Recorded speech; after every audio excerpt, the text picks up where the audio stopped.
Hi guys, I'm a researcher at UCL, and for the past year I've been building this cryptography library, and there's going to be a disclaimer for this talk.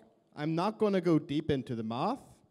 The Zcash Foundation have provided some useful workshops that will do that later on, and I only have 20 minutes, and to teach cryptography you need more than 20 minutes. So instead what I want to do is I want to leave you with an impression that cryptography can be really useful for smart contracts, if nearly essential as well. But first, what is cryptography? Well, when I talk to non-experts, they tend to say that cryptography is about designing ciphers, i.e. encryption and decryption. But hopefully, as some people in this room know, over the past 30 years and with the rise of the internet, cryptography is so much more. It's about authenticating people on the internet, i.e. your Ethereum account, or endorsing information, i.e. a digital signature, that's authorize your transaction and spend some coins. And even more, it's about building publicly verifiable protocols, where if a group of people run a protocol and I'm not involved, they can send me the transcript and I can have faith, or actually I can be certain that that protocol was run correctly. So as a cryptographer, when you look at Ethereum, you wonder, what does Ethereum offer? Well, another goal of cryptography is to minimize trust. We want to remove as much trust from this system as we can. But in every system, there's always a little bit of trust. So when we design a system, sometimes there's a trusted third party. But what's really cool about Ethereum is that a smart contract can be our trusted third party with public state. So because it has public state, and it's a little robot over there, it gossips. It reveals all our secrets. But it never modifies the protocol, and it will always faithfully execute our protocol on our behalf. And it's atomic. Either it runs the function or it won't. And using smart contracts, we can build really cool things. But first, let's consider a really simple example. Rock, paper, scissors. And let's consider it where we don't use any cryptography. So our contract is a matchmaking service. If I want to start a game for rock, paper, scissors, I can start a game, somebody can find my game on the smart contract, and then they can play against me.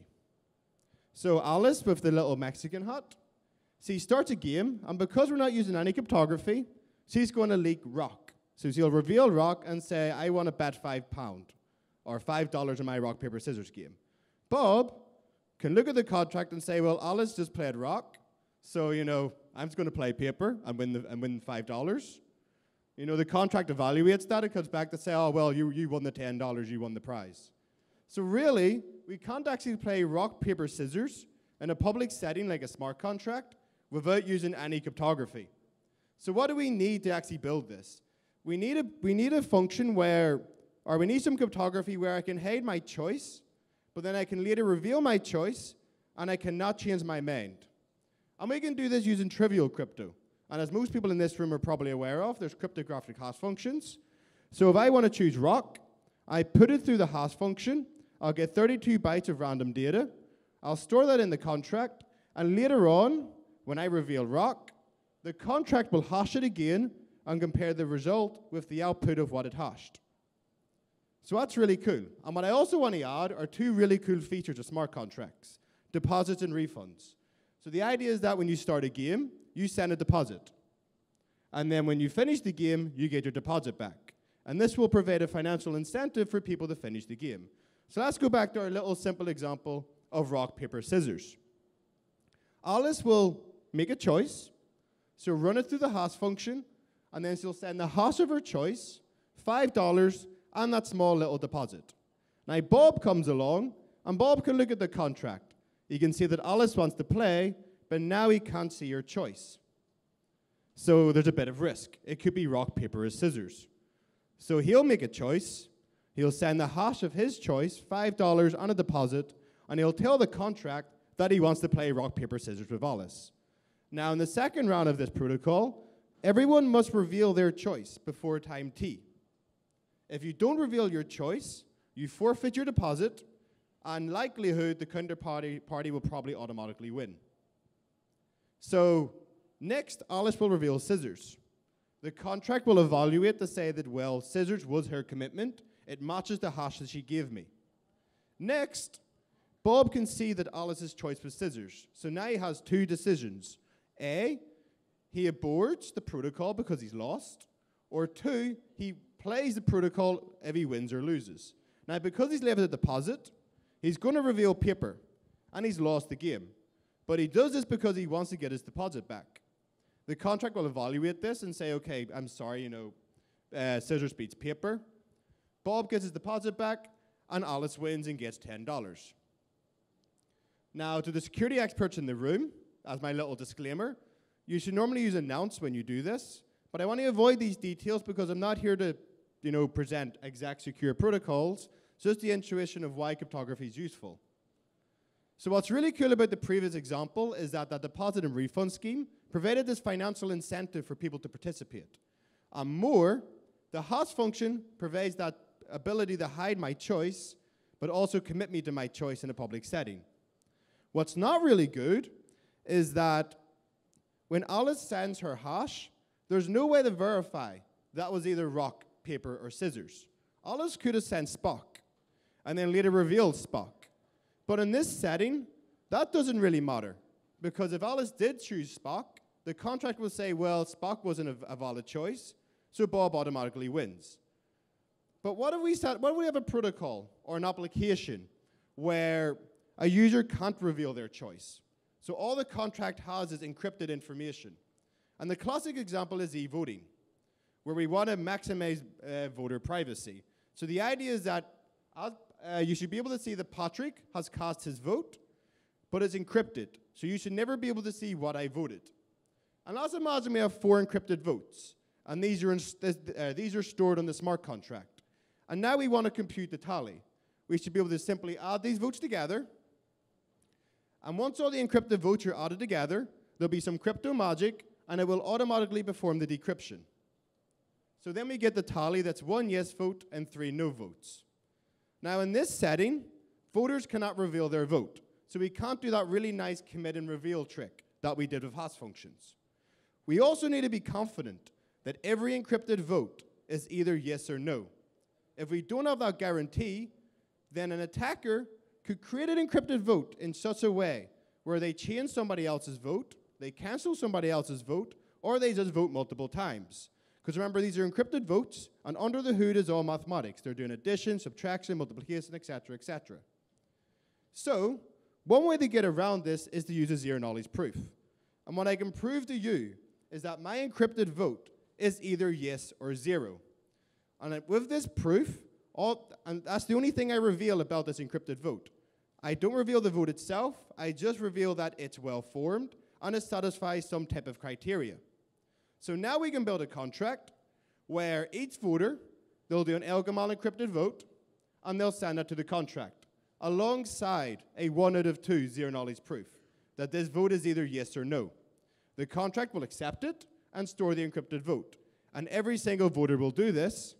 Then at the end of the election, we can add the votes together, and it will leak the tally. Now, if people want to know more about this type of e-voting smart contract, I'll be giving a full talk about it at 10 on Friday morning.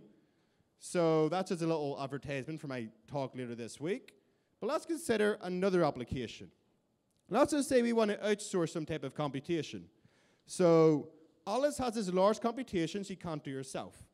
And now she finds 2 different cloud providers. But she doesn't necessarily trust them. So she makes each cloud do the same exact computation. And then if she's given the same result from both clouds, then she has some confidence that the computation was done correctly. So what she wants to do is set up a bounty. So now there's a smart contract out there. And if the contract, and if the 2 clouds can prove that they did the same computation and they got the same result, the contract will reward the clouds for their work. So what we can do now is use a Peterson commitment. So this is different than a hash function. So with a Peterson commitment, we can do some type of computation on it, which is known as like homomorphic encryption. And the idea is that it's computationally binding and is I can't really pronounce it, information theoretically hiding, but we don't have to worry about those 2 properties. The idea is that we can do some type of commitment on the final result of the computation. So now each cloud will send their commitment to the contract, and that will be stored. And later on, they will reveal and open that commitment to Alice via some private channel. Alice can then compare both of the open commitments, and she can see that they've both done the same computation and got the same result, and they've both committed to this end result in the contract. Now, what Alice needs to do is that Alice needs to convince the contract that both of the clouds did the computation correctly, and that they did both indeed commit to the same result. And we can do this using an equality zero-knowledge proof.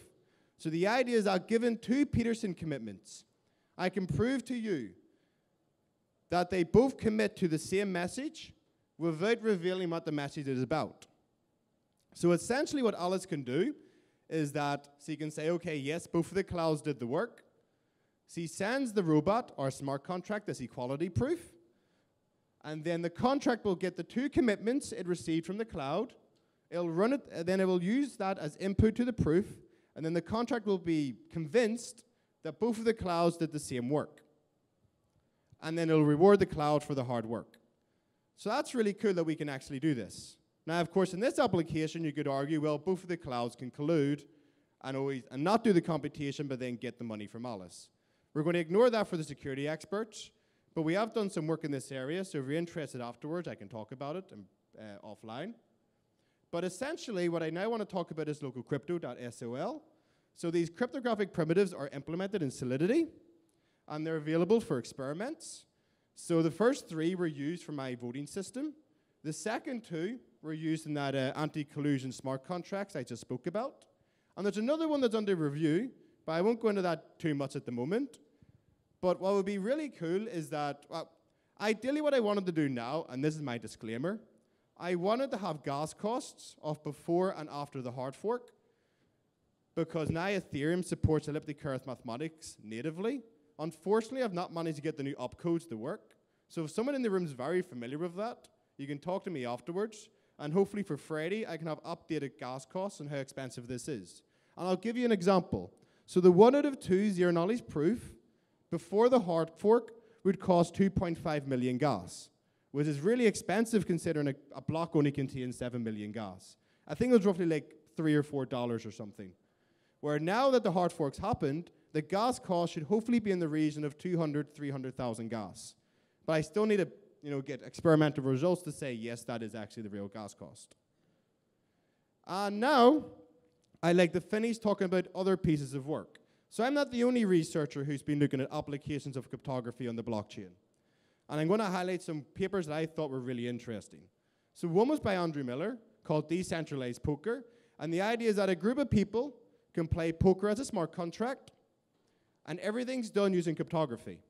So we can ensure that the cards are shuffled correctly, and that I have 2 private cards, and we're actually playing this game in a way where everybody can verify that is correct.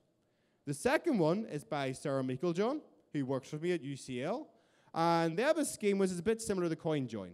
So everyone can deposit coins in the essential smart contract, and then using ring signatures, they can withdraw their coins back from the contract in such a way where they're hiding in a group. So that's to achieve some type of financial privacy. And it's actually really cool, so I highly recommend reading that one. The third one's done by Arthur's group at ETH Zurich. And the idea is that, let's just say I have a contract, it's a betting contract. And I'm betting that Newcastle United is finally going to win the Premier League, which they'll never do. But let's just say I go on the BBC website, and then the BBC confirms that, wow, Newcastle United actually did win the Premier League. I can then prove to the contract that the BBC said that to me. And that's really useful for any Oracle-type service. The fourth one is publicly verifiable secret sharing. So this is the Scribe protocol, and the idea is that they designed this scheme to work towards building a publicly verifiable random beacon. And this means that you could have some type of random number on Ethereum every so often. And that's really useful for gambling games and everything else. I built that in Solidity, but it's only towards that goal and doesn't achieve it yet.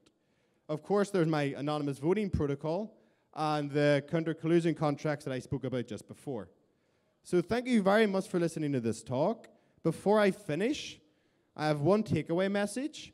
Cryptography is only one tool in our toolbox as engineers to solve problems. And if you think cryptography can solve your problem alone, then there's a really good quote by Roger Needham, who was a professor at Cambridge in the 80s, 90s, and eventually in the early 2000s. And he said, if you think cryptography can solve your problem, you either don't understand cryptography or you don't understand your problem. Thank you for listening.